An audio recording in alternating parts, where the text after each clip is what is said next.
শীতকালে এমন মেনু খুবই ভালো লাগে, বাট শরীরটা একদম খারাপ বন্ধুরা, কিছুই করতে ভালো লাগছে না।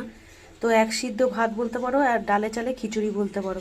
প্রেশার কুকারে অল্প তেল দিয়ে জিরে ফোড়ন তেজপাতা ফোড়ন দিয়ে তারপরে আলুগুলো মটরশুঁটি টমেটো দিয়ে দিয়েছি, চাল ডাল দিয়ে ভালো করে নাড়িয়ে চাড়িয়ে ধনের গুঁড়ো ভাজা ছিল ঘরের মধ্যে, ভাজা ধনের গুঁড়ো জিরের গুঁড়ো ছিল, দিয়েছি নুন হলুদ মিষ্টি, একটা কাঁচা লঙ্কা দিয়েছি, ভালো করে সাঁতলে নিয়েছি, গরম জল দিয়ে বসিয়ে দিয়েছি। দেখো কি সুন্দর হয়েছে। কেউ ঘি খেলে ঘি ছড়িয়ে নেবে। মঙ্গলবার দিনটা আমাদের খুব অসুবিধা হয় বন্ধুরা, এই করো সেই করো, কিন্তু শরীর ভালো না, করতে পারছি না। এটা খুব তেল মশলা কম, এটা খেলে শরীরের পক্ষে উপকারী, ক্ষতি করবে না, তাই করে নিয়েছি। মটরশুঁটি তো এখন ভালোই লাগে। ঠিক আছে, ভিডিওটা রাখলাম।